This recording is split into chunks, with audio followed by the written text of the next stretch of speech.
এ যেন বিনা মেঘে বজ্রপাতের মতো। হঠাৎই সংবাদ সম্মেলন ডেকে সবাইকে হতবাক করে আন্তর্জাতিক ক্রিকেট থেকে অবসর নিয়ে নিলেন বাংলাদেশ ওয়ানডে অধিনায়ক তামিম ইকবাল। ফিটনেস নিয়ে বোর্ড সভাপতির মন্তব্যের দুদিন পরই সিরিজ বাকি রেখে এই অবসরের ঘোষণা। তামিম ইকবাল বলেছেন, হুট করে নয়, ভেবে চিন্তেই এই সিদ্ধান্ত নিয়েছেন তিনি। চট্টগ্রাম থেকে সুমন গোস্বামীর ক্যামেরায় সুব্রত ববির রিপোর্ট। ওই লাল দু চোখের আড়ালে রাজ্যের হতাশা আর অভিমান, ক্ষোভও কিছুটা আছে হয়তো। মেঘ এতটাই ভারী হয়ে উঠেছিল যা ক্ষণে ক্ষণে দু চোখ বেয়ে ঝরেছে। আফগানিস্তানের বিপক্ষে সিরিজের এখনও 2 ম্যাচ বাকি। সংবাদ সম্মেলনের ঘোষণায় আশঙ্কা করা হচ্ছিল ফিটনেস ইস্যুর ঘটনা প্রবাহ আর ব্যাটিংয়ে পূর্ণ মনোযোগ দিতেই হয়তো অধিনায়কত্বের প্রভাবমুক্ত হতে চাইছেন তিনি। কিন্তু হঠাৎই এক রাতে আন্তর্জাতিক ক্রিকেটকেই দাড়ি টানার মনস্থির করে ফেললেন বাংলাদেশ ওয়ানডে অধিনায়ক। Yesterday against Afghanistan was my last international game. I am retiring from international cricket affecting right now. এটার পিছনে খুব সাডেন কোনো ডিসিশন ছিল না। I was thinking about it. বেশ কয়েকদিন ধরে কথা বলছিলাম, ইভেন আমার ফ্যামিলি মেম্বারদের সাথেও আমি কথা বলছিলাম। So I thought this is the right time for me to take a side and retire from international cricket. বছর 16 আগে 2007 সালের 9 ফেব্রুয়ারি কেনিয়ার বিপক্ষে ওয়ানডে দিয়ে রোমাঞ্চকর যাত্রার আরম্ভ হয়েছিল। 34 বছর বয়সী ওপেনারের নিজের পঞ্চম আর বাংলাদেশের সপ্তম বিশ্বকাপ দরজার ওপাশে তখনই তিনি এই সিদ্ধান্তে উপনীত হলেন। 2019 সালে মাশরাফির থেকে অধিনায়কত্ব পাওয়া, তার নেতৃত্বে দলের সাফল্য নিয়ে প্রশ্ন নেই। পিঠের চোট ভোগাচ্ছিল তাকে, যে কারণে অনেক সিরিজ মিস করেছেন। ফিটনেস নিয়ে বড় সমস্যার সাথে ব্যাটিংয়েও তামিমকে তার অধিনায়কত্বের পিরিয়ডে যেন অনেকটা অচেনা ঠিক ছিল। কোন কারণে অবসরের সিদ্ধান্ত সংবাদ সম্মেলনে কাউকে প্রশ্ন করার সুযোগ দেননি। তার আবেগী বক্তব্য ছিল কৃতজ্ঞতা প্রকাশ আর দলের শুভকামনায় ভরা। আমি সবসময় বলছি যে আমি ক্রিকেট খেলি আমার বাবার স্বপ্ন পূরণ করার জন্য। So I'm not sure how much I have made him proud throughout this 16 years of international career. There are a lot of other people that I need to thank. যাদের সাথে আমি ক্রিকেট খেলেছি, I thank all of those guys, especially আমার national টিমের যারা colleague ছিলেন তাদেরকে। Cricket board obviously they gave me the opportunity to represent the country for so long and also captain Bangladesh, so I thank them as well. সরে যাওয়ার কারণ না বললেও এটা না বোঝার কারণ নেই হাথুরু সিং আর তার মধ্যে দেয়ালটা ক্রমশ উঁচু হচ্ছিল। শতভাগ ফিট না হয়েও তার প্রথম ওয়ানডে খেলা, এবং সে ব্যাপারে কোচ হাথুরু সিংয়ে এবং বোর্ড প্রধানের মনোভাব এবং মন্তব্যের বড় প্রভাব তো আছেই এই অবসরের সিদ্ধান্তের পেছনে। টি-20 ছেড়েছিলেন আগেই, বাকি থাকা ওয়ানডে আর টেস্টকে বিদায় বললেন তামিম চোখের অশ্রু দিয়ে। One thing I'll definitely say is I tried my best. I did try my best. Subrata Bobby, NTV News, Chittagong. Javed Omar Belim Shahriar নাফিসদের সঙ্গে শুরু করেছিলেন ক্যারিয়ার ওপেনার হিসেবে। যখন হঠাৎই জ্যোতিচিহ্ন টানলেন, তখন তামিম ইকবাল এদেশের ক্রিকেটের ওপেনার হিসেবে পেয়ে গেছেন অমরত্ব। এর মাঝে তার পাশে ইমরুল কায়েস, সৌম্য, লিটন, জয় আরও কতজন ওপেন করেছেন। কিন্তু দীর্ঘ 16 বছরের ক্যারিয়ারে নিজেকে নিয়ে গেছেন অন্য উচ্চতায় তামিম ইকবাল। তার হঠাৎ বিদায়ে অনেক ক্রিকেট অনুরাগী চাইছেন অনুরোধ করে হলেও আবারও তামিমকে ফেরাতে, জানাচ্ছেন বর্ষণ কবির।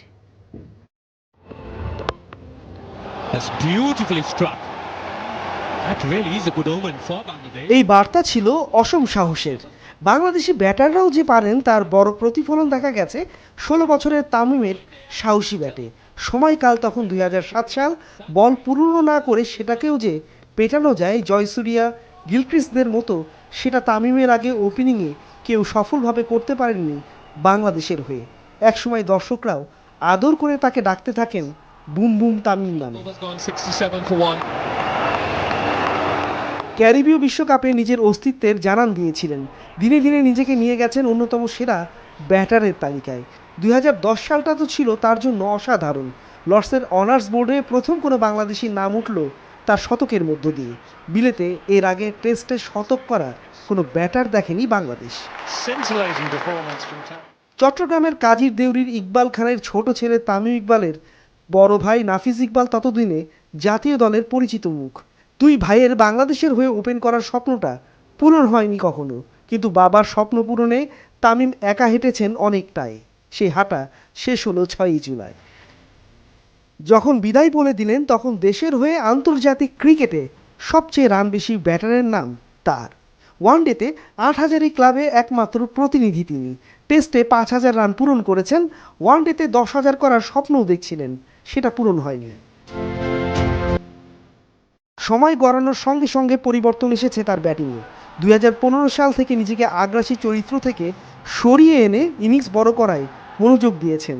পরিবার ও চাচা আকরাম খানকে জড়িয়ে সামাজিক যোগাযোগ মাধ্যমে তাকে নাস্তানাবুদ করেছে ক্রিকেট ভক্তদের একাংশ, যা অনেক সময়ই মানসিক পীড়নের মধ্যে রেখেছে তামিম ইকবালকে। শেষ পর্যন্ত অযুত সমালোচনায় নিজেকে আর ডোবাতে চাননি তিনি। বিশ্বকাপে দেশকে নেতৃত্ব দেওয়ার স্বপ্নটা অসীমের পথে নিঃশেষ করে বলে দিয়েছেন বিদায়। 2020 সালে অধিনায়কত্ব পাওয়ার পর জিতেছেন ওয়েস্ট ইন্ডিজ সিরিজ। অধিনায়ক হিসেবে তার বড় অর্জন দক্ষিণ আফ্রিকার মাটিতে প্রথমবার ওয়ানডেতে সিরিজ জয়। এর মধ্যে নানা শারীরিক সমস্যায় অনেক গুরুত্বপূর্ণ সিরিজের আগে তাকে পাওয়া নিয়ে বারবার হয়েছে আলোচনা। পরিসংখ্যান বলে দিচ্ছে মাশরাফির পর দেশের ক্রিকেটের সেরা ওয়ানডে অধিনায়ক তিনি। পরিসংখ্যান এটাও বলছে এই নেতৃত্ব তার ব্যাটিংয়ে অদৃশ্য শেকল পরিয়েছে গত 4 বছর ধরে। সেই শেকল শেষ পর্যন্ত খুলে ফেলেছেন চট্টগ্রামের তামিম। এখন তিনি বাঁধন মুক্ত। সেই বাঁধনহীন তামিমকে ছাড়াই এখন থেকে বাংলাদেশের ক্রিকেটকে দেখতে হবে। শেষটা এত দ্রুত চলে আসবে সেটা কে জানত। বর্ষণ কবির, এনটিভি নিউজ, ঢাকা। তামিম ইকবালের আকস্মিক অবসর নিয়ে সারা দিনেও কোনো আনুষ্ঠানিক প্রতিক্রিয়া জানায়নি বাংলাদেশ ক্রিকেট বোর্ড। আজ রাতে ঢাকার স্থানীয় এক হোটেলে বোর্ড সভা শেষে আনুষ্ঠানিক প্রতিক্রিয়া জানাবে বিসিবি। দুপুর থেকে প্রতিক্রিয়ার আশায় থাকা গণমাধ্যম কর্মীরা জড়ো হন বোর্ড সভাপতির কার্যালয় ধানমন্ডির বেক্সিমকো অফিসে। সেখানে 3 ঘণ্টা অপেক্ষা করার পর উপস্থিত সাংবাদিকদের জানানো হয় রাতের বৈঠকের ব্যাপারে। যদিও নাম প্রকাশ না করার শর্তে এক পরিচালক বলেছেন তামিমের জায়গায় এই সিরিজে বাকি 2 ওয়ানডেতে নেতৃত্ব দেবেন লিটন দাস। কিন্তু এশিয়া কাপ ও বিশ্বকাপের জন্য তাদের পছন্দ সাকিব আল হাসান। তার সঙ্গে কথা বলে চূড়ান্ত সিদ্ধান্ত জানাবে বিসিবি। তামিমকে আন্তর্জাতিক ক্রিকেটে ফিরে আসার জন্য বোর্ডের তরফ থেকে অনুরোধ করা হবে কিনা সে ব্যাপারে এখনও আছে ধোঁয়াশা। এবার অন্য প্রসঙ্গ। প্রধানমন্ত্রী শেখ হাসিনা বলেছেন গণতান্ত্রিক ধারা দীর্ঘদিনের আন্দোলনের ফসল। 2009 সাল থেকে একটানা সরকারে থাকতে পারায় গণতন্ত্র মজবুত হয়েছে, বদলে গেছে পুরো দেশ। জাতীয় সংসদ ভবনের উত্তর প্লাজায় নবনির্মিত ভবন উদ্বোধনকালে তিনি এসব কথা বলেন। দেশে স্থিতিশীলতা না থাকলে এই অর্জন সম্ভব হতো না উল্লেখ করে ভবিষ্যতেও গণতান্ত্রিক ধারা অব্যাহত রাখতে সবার সহযোগিতা চান প্রধানমন্ত্রী। আরও জানাচ্ছেন মুকসিমুল আহসান। জাতীয় সংসদ ভবনের উত্তর প্লাজায় নবনির্মিত কার্যালয় এবং সংস্কারকৃত শপথ কক্ষের উদ্বোধন করেন সংসদ নেতা প্রধানমন্ত্রী শেখ হাসিনা। নিরাপদে রাখো, সকল প্রকার মুসিবত থেকে হেফাজত করো আল্লাহ, ইল্লাল্লাহু মুহাম্মাদুর রাসূলুল্লাহ। স্পিকার ডক্টর শিরিন শারমিন চৌধুরী জানান প্রায় অর্ধ কোটি টাকা ব্যয়ে দৃষ্টিনন্দন এই কার্যালয়ের কাজ শেষ করতে সময় লেগেছে 2 বছর। প্রধানমন্ত্রীর রাজনৈতিক সদিচ্ছার কারণেই এই কাজ শেষ করা সম্ভব হয়েছে। রাজনৈতিক সদিচ্ছা এবং সেটা একান্তই মাননীয় প্রধানমন্ত্রী। এ সময় প্রধানমন্ত্রী শেখ হাসিনা জানান জাতীয় সংসদ ভবনের স্থপতি লুই আই কানের পুরো পরিকল্পনা পেনসিলভেনিয়া ইউনিভার্সিটির আর্কাইভ থেকে $4 লক্ষ খরচ করে সংগ্রহ করা হয়েছে।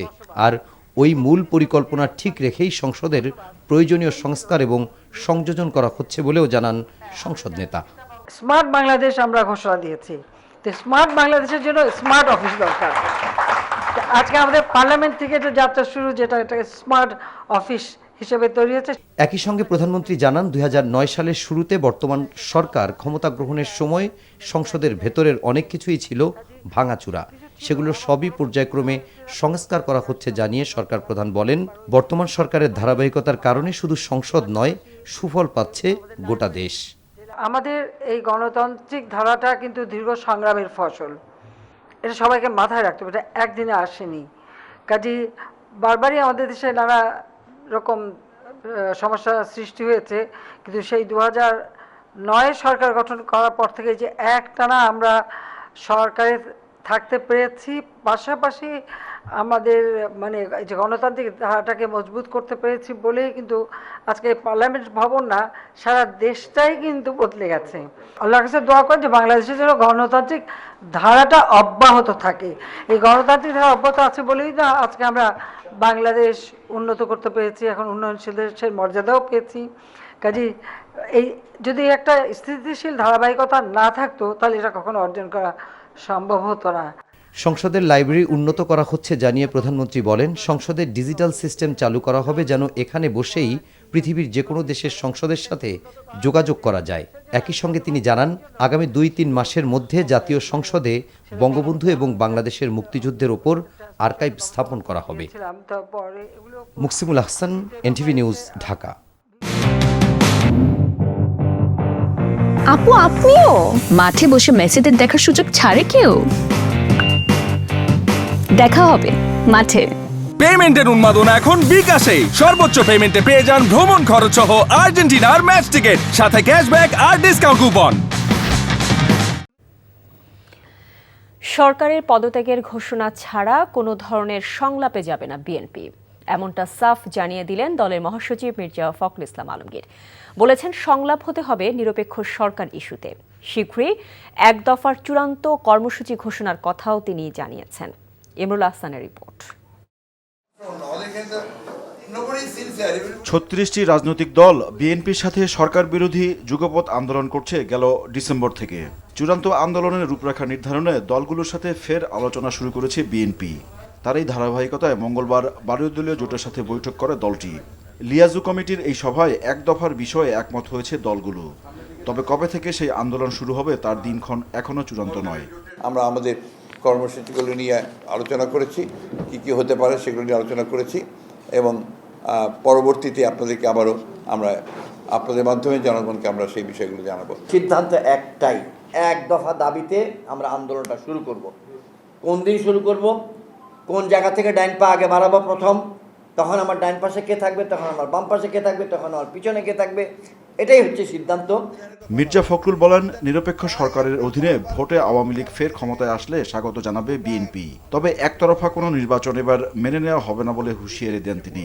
সংলাপ ইস্যুতে দলের অবস্থানও পরিষ্কার করেন বিএনপির মহাসচিব।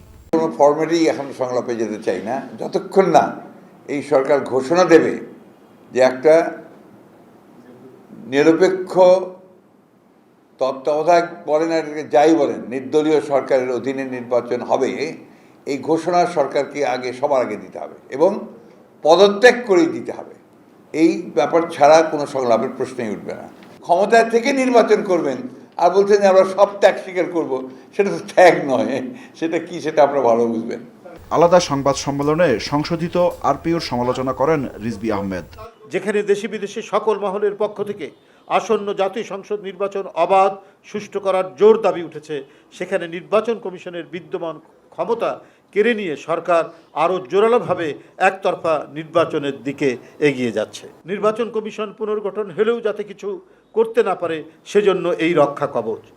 Imrul Ahsan, NTV news, Dhaka.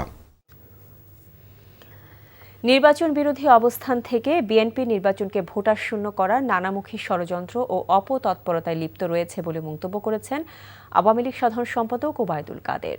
গণমাধ্যমে পাঠানো এক বিবৃতিতে তিনি বলেন, সম্প্রতি অনুষ্ঠিত সিটি কর্পোরেশন নির্বাচন সহ অন্যান্য নির্বাচনে জনগণের স্বতঃস্ফূর্ত অংশগ্রহণই প্রমাণ করে নির্বাচন নিয়ে জনগণের মধ্যে ব্যাপক আগ্রহ রয়েছে।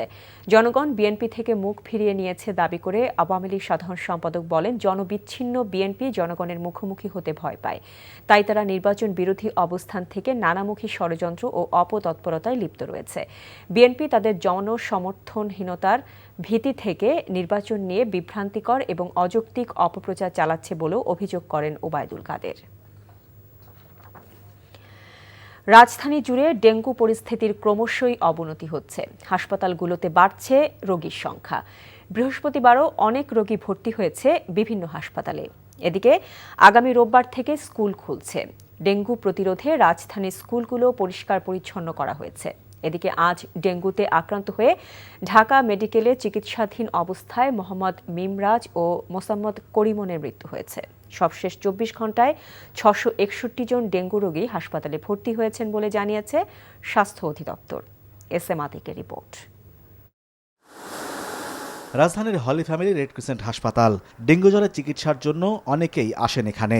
বুধবার জ্বরে আক্রান্ত রোগীর সংখ্যা ছিল 31, আর বৃহস্পতিবার দুপুর পর্যন্ত নতুন করে ভর্তি হয়েছেন 14 জন। 7 দিন ধরে জ্বর ছিল, বমি ছিল সাথে, এখন ভালো আল্লাহর রহমতে। শরীর মারাত্মক ব্যথা, পাতলা পায়খানা, তারপরে এই অবস্থায় প্লাটিনিট 140 ছিল, 140 নিয়ে ভর্তি হয়েছি, পরে ধাপে ধাপে কমছে, তারপরে প্লাটিনিট দেওয়ার পরে আস্তে আস্তে এখন একটু ভালোর দিকে। ডেঙ্গু জ্বরে আক্রান্ত রোগী যেভাবে বাড়ছে তাতে হাসপাতাল কর্তৃপক্ষের আশঙ্কা রোগীর সংখ্যা শতাধিক ছাড়িয়ে যাবে। তবে আতঙ্কিত না হওয়ার পরামর্শ চিকিৎসকদের। প্রতিকারের চেয়ে প্রতিরোধের উপর বেশি জোর দিলেন হাসপাতাল পরিচালক। লক্ষণ দেখা গেলেই প্যানিক হওয়ার কোনো বিষয় না, সাবধানে থাকা। বাট কিছু কিছু কার্ডিনাল সিমটম আছে, যেমন যদি কোনো নাক দিয়ে রক্ত পড়া, কারো যদি ব্লিডিং হয়, কিংবা দেখা গেল কেউ অজ্ঞান হয়ে যাওয়ার মতো অবস্থা হয়ে যাচ্ছে, এরকম পরিস্থিতি হলে সাথে সাথে যেন ডক্টরের সাথে যোগাযোগ করা। এদিকে রাজধানীর স্কুলগুলোতে চলছে ঈদের ছুটি শেষে খোলার প্রস্তুতি। শিশুরা যেন স্কুল থেকে ডেঙ্গুতে আক্রান্ত না হয় সে চেষ্টার কথা জানালেন কয়েকটি স্কুলের প্রধান। সবাই যার যার মতো পরিচ্ছন্ন থাকার চেষ্টা করব। আমার আঙিনায় যদি কোনো, তাদের চোখে যদি এ ধরনের কোনো ত্রুটি পায় আমাকে বলে সহযোগিতা করবে, আমি তাৎক্ষণিকভাবে সেই দেব। তার কারণ বাচ্চারা, আমি চাই না আমার আঙিনা থেকে বাচ্চারা কোনো ক্রমেই এ ধরনের সংক্রমিত হোক। সবার এই দায়িত্বটা থাকতে হবে যে আমার শিক্ষা প্রতিষ্ঠানে যেন আমার শিক্ষার্থীরা ডেঙ্গু আক্রান্ত না হয়। আমাদের সমস্ত কর্মচারীরা এবং তারা কিন্তু একদম পুরা ক্লাসরুম থেকে শুরু করে ধুয়ে আশেপাশের যা আছে সমস্ত কিছু, ছাদের উপরে কোনো জায়গায় কোনো পানি আছে কিনা সেটাও তারা কিন্তু পরিষ্কার করছে। S M Atik, NTV news, Dhaka. নির্বাচনকে সামনে রেখে উচ্চ পর্যায়ের বিদেশি কূটনীতিকদের এ যাবৎকালের সবচেয়ে বেশি সফর হচ্ছে চলতি মাসে। যুক্তরাষ্ট্র ও ইউরোপীয় ইউনিয়নের প্রভাবশালী প্রতিনিধিরা আসতে শুরু করবেন আগামী সপ্তাহ থেকে। তবে তার আগেই বৃহস্পতিবার একদিনের বাংলাদেশ সফরে এলেন ভারতীয় পররাষ্ট্র সচিব সৌরভ কুমার। যদিও বাংলাদেশের পররাষ্ট্র সচিব বলছেন এই সফর বিমস্টেক নিয়ে, অন্য কিছু নিয়ে নয়।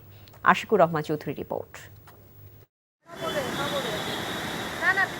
নির্বাচনকে সামনে রেখে যুক্তরাষ্ট্র এবং ইউরোপীয় ইউনিয়নের অত্যন্ত প্রভাবশালী কূটনীতিকরা বাংলাদেশ সফরে আসছেন আগামী সপ্তাহ থেকে। এর মধ্যে একদিনের সফরে বৃহস্পতিবার ঢাকায় ভারতের পররাষ্ট্র সচিব সৌরভ কুমার। রাষ্ট্রীয় অতিথি ভবন পদ্মায় দীর্ঘ বৈঠকের পর বাংলাদেশের পররাষ্ট্র সচিব জানান ওই বৈঠকটি ছিল বিমস্টেক নিয়ে, যদিও বিমস্টেকের সেক্রেটারি জেনারেল বাংলাদেশে ছিলেন না, যিনি বিমস্টেকের হেডকোয়ার্টার হিসেবে ঢাকায় নিয়মিত অফিস করে থাকেন। বিমস্টেকের সেক্রেটারি জেনারেল এখানে নাই, বিকজ তার মা মারা গেছেন, তো সুতরাং সে ওই কারণেই গেছে। সুতরাং ইটস নট যে এটা একটা অর্কেস্ট্রেটেড কোনো ইস্যু। আর এই ডেটগুলো সব আগেই অর্গানাইজ করা হয়েছে। সুতরাং আপনার ভারতের সচিব পূর্ব উনি আসলেন এবং তার সাথে মার্কিন যুক্তরাষ্ট্রের প্রতিনিধি দল আসছেন। সুতরাং বা ইলেকশন কমিশন, এরকম একটা দেশের আন্তর্জাতিক সম্পর্কের ক্ষেত্রে এরকম সিরিজ অফ আপনার ভিজিটস বা মিটিংস হয়। এদিকে পররাষ্ট্র মন্ত্রণালয়ের মুখপাত্র তুলে ধরলেন চলতি এই মাসে কোন কোন দেশের প্রভাবশালী প্রতিনিধিরা বাংলাদেশ সফরে আসছেন।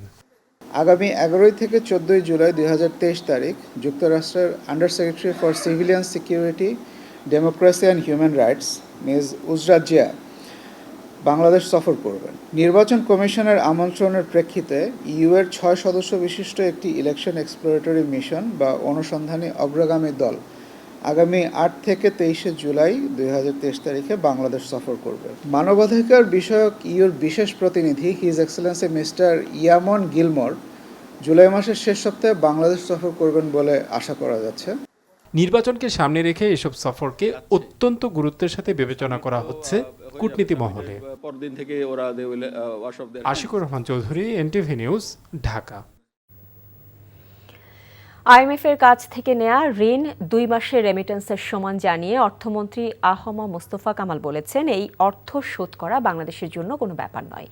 বিকেলে সচিবালয়ে জাইকার প্রতিনিধি দলের সাথে বৈঠক শেষে ব্রিফিংয়ে সাংবাদিকদের প্রশ্নের জবাবে এসব বলেন তিনি। আর মূল্যস্ফীতি ও নিত্যপণ্যের দাম বৃদ্ধির কারণে বিশ্বের বিভিন্ন দেশের মানুষ কষ্টে আছে, তবে তাদের তুলনায় বাংলাদেশের অবস্থা ভালো বলেও জানান অর্থমন্ত্রী।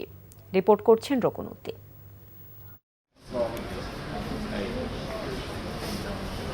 জাপানের উন্নয়ন সহযোগী সংস্থা জাইকার প্রতিনিধি দল বৃহস্পতিবার দুপুরে সচিবালয়ে সাক্ষাৎ করেন অর্থমন্ত্রীর সাথে। বৈঠকে তাদের অর্থায়নে বাংলাদেশে চলমান বিভিন্ন প্রকল্প নিয়ে আলোচনা হয় বলে পরে ব্রিফিংয়ে জানান অর্থমন্ত্রী। এর মধ্যে মাতারবাড়ি বিদ্যুৎ কেন্দ্র প্রকল্পের কাজ 95% শেষ হয়েছে বলেও জানান তিনি।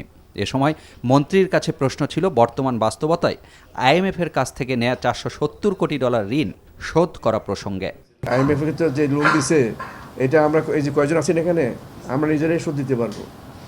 এই আমরা কয়েকজন মিলে আমরা তো আইএমএফ নামটা বড়, অনেক বড়, কিন্তু কি দিছে জানে?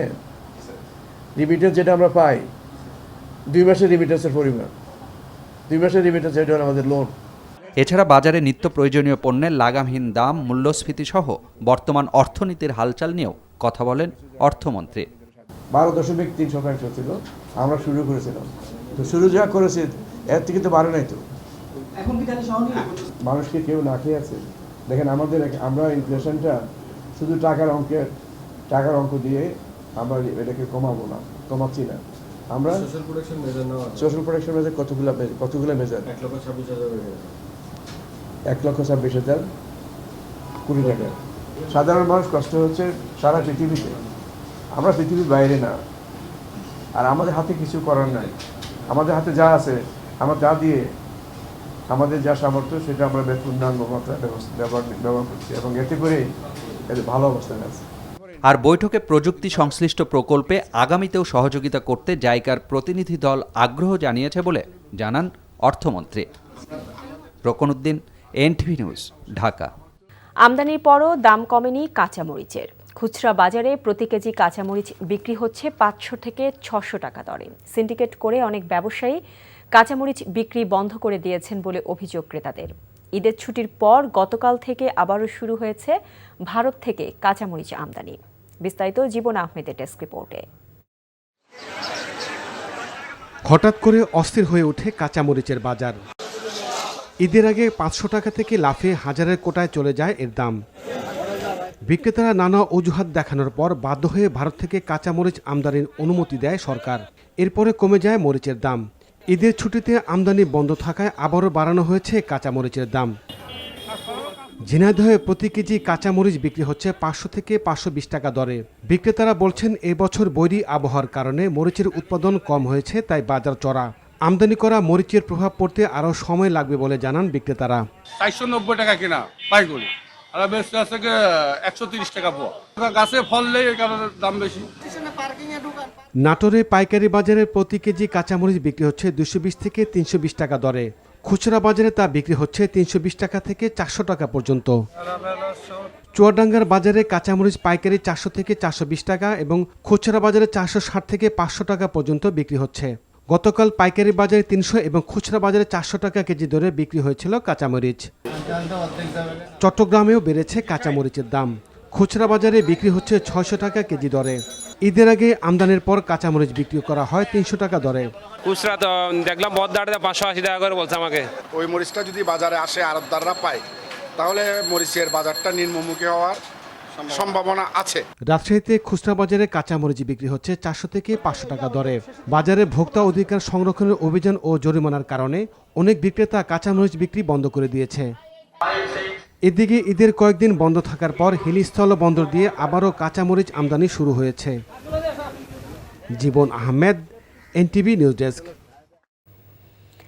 এদিকে অর্থমন্ত্রী আহম মোস্তফা কামাল বলেছেন, মানুষ বেশি দামে ও প্রয়োজনের অতিরিক্ত কাঁচামরিচ কেনায় দাম বাড়ছে। বিকেলের সচিবালয়ে এক প্রশ্নের জবাবে একথা বলেন তিনি। কাঁচামরিচ এখন সারা বছর কিনেন না কেন? তোমার আমরা একদিনের জন্য কাঁচামরিচ কেউ তৈরি করবে, খেত লাগাবে? বলেন, আপনাকে কাঁচামরিচের দাম যদি কোনো এখন যদি কোনো কিনতে পারেন 400-500 টাকা দিয়ে। তো সবাই ইন্টারেস্টেড হয়ে আরও কাঁচামরিচ কম লাগাবে যাতে টাকা। সংবাদ সম্মেলনে সেন্ট্রাল হাসপাতাল কর্তৃপক্ষের বিরুদ্ধে মানহানিকর বক্তব্য দেওয়ায় ডাক্তার সংযুক্তা সাহার বিরুদ্ধে 500 কোটি টাকা ক্ষতিপূরণ চেয়ে মামলা করা হয়েছে। আজ ঢাকার প্রথম যুগ্ম জেলা জজ মাসুদুল হকের আদালতে মামলাটি দায়ের করে হাসপাতাল কর্তৃপক্ষ। পরে সাংবাদিকদের সেন্ট্রাল হাসপাতাল কর্তৃপক্ষের আইনজীবী জানান, মাহবুবা রহমান আখি ও তার নবজাতকের চিকিৎসা নিয়ে বেশ কিছু মিথ্যা এবং বিভ্রান্তিকর বক্তব্য দিয়েছেন ডাক্তার সংযুক্তা সাহা। আখি তার রোগী নন এবং হাসপাতাল তার সম্পর্কে মিথ্যা বিবৃতি দিয়েছে উল্লেখ করেছেন। তিনি অভিযোগ করেছেন যে হাসপাতাল তার কাছ থেকে কোনো সম্মতি নেয়নি। এমনকি প্রশ্ন তোলেন যে অপারেশনের সময় তিনি উপস্থিত না থাকলে কিভাবে এ ঘটনার জন্য তাকে দায়ী করা যেতে পারে। এসব বক্তব্য শুধু ভিত্তিহীনই নয়, হাসপাতালের সুনামও ক্ষুণ্ণ করেছেন doctor Sanjukta Saha. Doctor Sanjukta Saha central হসপিটালের বিরুদ্ধে যে বক্তব্যগুলি দিয়েছেন, সেই বক্তব্যগুলি হাসপাতালের যে সুনাম সেটাকে ক্ষুণ্ণ করেছেন, মানহানি করেছেন। আমরা সেই মানহানিকে উল্লেখ করে আমরা আজকে ঢাকার প্রথম যুগ্ম জেলা জজ আদালতে 500 কোটি টাকা ক্ষতিপূরণ চেয়ে একটা মামলা দায়ের করেছি এবং সেই মামলা আদালত গ্রহণ করেছেন। আপনিও মাঠে বসে মেসিদের দেখার সুযোগ ছাড়ে কেউ? দেখা হবে মাঠে। পেমেন্টের উন্মাদনা এখন বিকাশে। সর্বোচ্চ পেমেন্টে পেয়ে যান ভ্রমণ খরচ সহ আর্জেন্টিনার ম্যাচ টিকিট, সাথে ক্যাশব্যাক আর ডিসকাউন্ট কুপন।